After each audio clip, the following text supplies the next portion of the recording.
Hello everybody, my name is Kat Bowser. I'm your resident fantasy therapist and welcome to my channel. Those of you that are returning, welcome back. Those of you who are brand new, welcome. My name is Kat Bowser and I am a licensed therapist, and I am also an author working on my debut novel, Coexist Division. And on my channel, I like to talk about all things writing, all things fantasy. I will try to give you guys some kind of hints towards my work in progress. I will also talk about some books and some tropes and things of that nature. But I think my favorite thing to talk about is just the general writing process. So I thought we'd kind of go over a snippet of that today, namely world building. Those of you who are in the fantasy and sci-fi genre, this is probably no surprise to you. World building is a big topic among those genres, but I also think it applies to pretty much every genre. So given that there is so much to talk about in world building, I plan to do a couple different videos on different aspects of it. So for this video, I thought we'd just touch on the overall basics to start off. Okay, so first question, what is world building? World building is a term that is used in the writing community and in literature to refer to the details of the environment in which your story takes place. And this often includes multiple locations, multiple races, multiple cultures, and a lot of people can feel a little overwhelmed by it, especially when we take into account probably the most famous world builders have very, very in-depth worlds.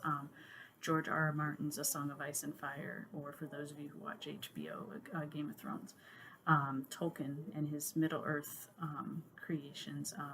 The author of Dune has very involved world as well. And while I don't think that we necessarily have to go that in depth when we do world building, I do think that these authors have set a precedent that it would be foolish kind of not to look at. So with that being said, one thing that I think is important to consider in world building is how are you going to explore your world? And honestly, you should probably explore it through your characters. One criticism that I have of Tolkien and also of Martin in general, and actually most very in-depth world builders, is they tend to do what we refer to as an info dump. And a lot of people really dislike this, and there's a good reason for it. Essentially, an info dump is just where you take a section of a chapter and you just lay out a ton of information to the reader. That doesn't necessarily apply to the moment in hand. It may come into play later. A good example of this, at the beginning of Fellowship of the Ring, Tolkien lays out essentially what hobbits are, what their lifestyle is, the different meals they do, all those kinds of things. And while this is interesting information, it doesn't necessarily have to be delivered all at once. I personally love doing world building by using a character to explore the world. So I'll use my work in progress as an example.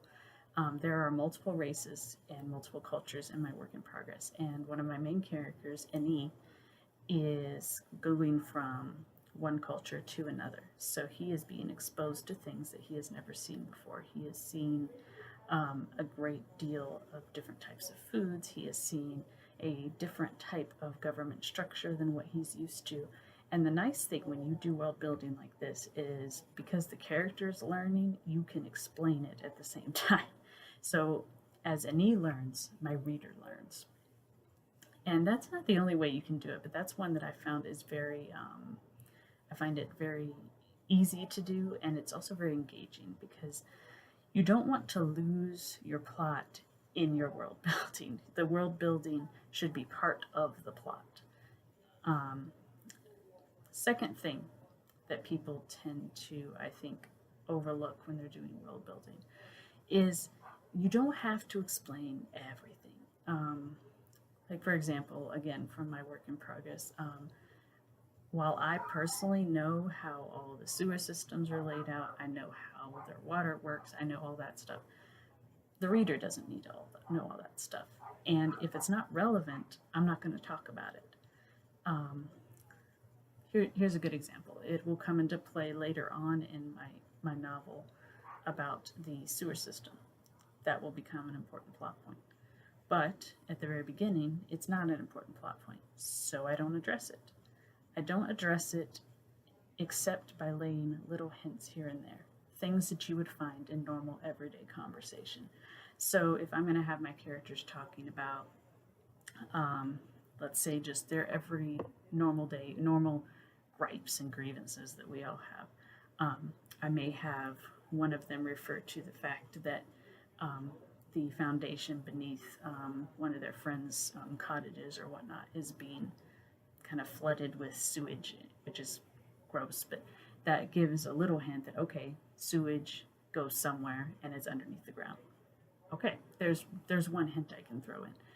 And I think throwing in little hints throughout your story is really the best way to do some world building, because you don't want to suddenly go into in-depth, okay, here is such and such culture, here are all their holidays, here is all their months, here is all their language, because those should be interwoven into your characters.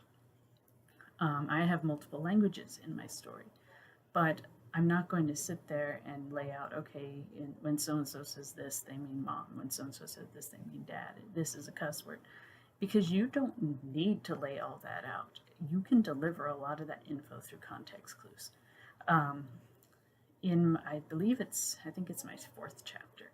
I have one of my characters, Tema. He gives a curse in his native language, which is Balana. And I never say what he actually said. I just leave it untranslated, because you don't need to know what he actually said, because it's very apparent that what he actually said is not something that you say in polite conversation. So I think sometimes people go overboard when they're trying to give all these details, when really you should be thinking about what is relevant to my character at this point in time.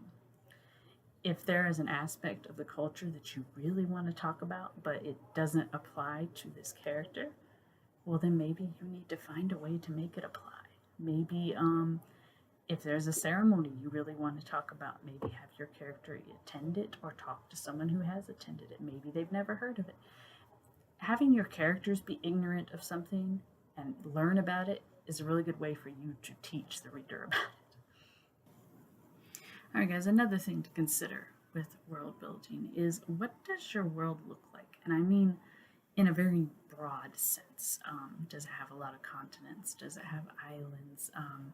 What kind of environments are we going to explore? Because you never have just one environment. You may have characters that have only experienced one environment because they've never traveled. But your world in general should have multiple environments, because that's how a world works. There's areas where there's extreme heat. There's areas where it's very cold. There's various areas where you have access to lots of water, vice versa. And I think if you don't take this into consideration, you're really kind of cheating yourself. Now, I'm not saying you have to get this involved. I know a lot of people don't like to make maps that are that involved. But you should have a general idea, okay, my character is going to start off in an area that's very England-ish. It's green, it's rainy. This other character is going to start off in a very dry area. Things like that. And you should know where they intersect, because I talked about this very briefly in one of my former videos. But a land doesn't just go from green to desert. There's a transition area. And I think it's important to keep that in mind when you're developing how your world is laid out. And I think the reason that I find world building so important is because you can't understand a character unless you understand where they come from. And the world that you live in directly influences who you are, how you act, what you do. For example, if you were to take any child that grew up around where I live, which is in a desert, and ask them about heat stroke, I can guarantee you most, if not all of them, would know all the symptoms of it.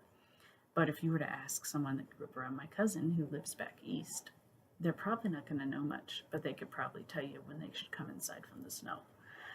Things like that are little hints that show up in people's personalities, and it's all influenced by the world that you live in. If someone grows up in an environment where there's lots of greenery, where there's lots of rivers, they're probably not going to really know what to do the first time they end up in a desert or a tundra. This is all going to be brand new to them. And those are great ways to explore character development. They're great ways to introduce conflict. They're great ways to just explore aspects of your character. And when you explore aspects of your character, you make them more real. And the more real a character is, the more I'm going to care about them. In order for me to get invested in a story, I need to care about the characters. If I don't care about the characters, why do I care if they succeed?